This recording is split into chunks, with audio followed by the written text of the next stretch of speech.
ta đây ba phi bớt khát thiang ở tang Shisien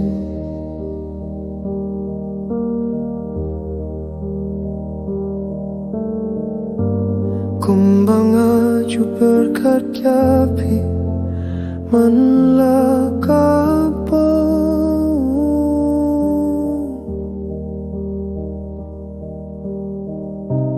Kynmaw phi jingim kam day Kaba kisin tiyo kipu Khyllem Tang Shisien to Kynmaw Tang Shisien hakane ka pirthei kabadum Kyrten jong pi ka suwa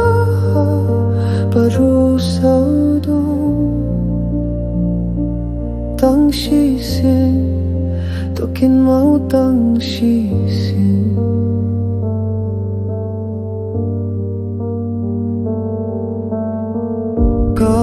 Kaba ngiot ka jingklai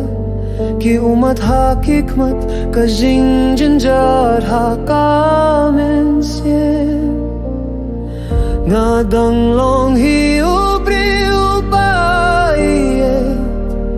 wala da nga shashet linde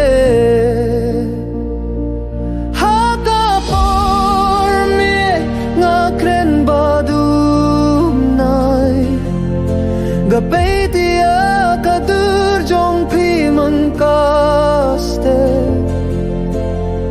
Lada pila ban sngewbha Tang Shisien thoh sngewthui ka jingieit Tang Shisien to Kynmaw Tang Shisien hakane ka pirthei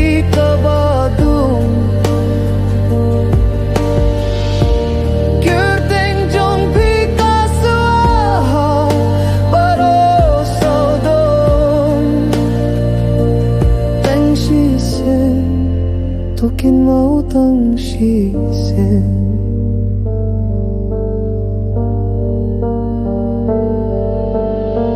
Wat hadien kan barong adang kwaya pi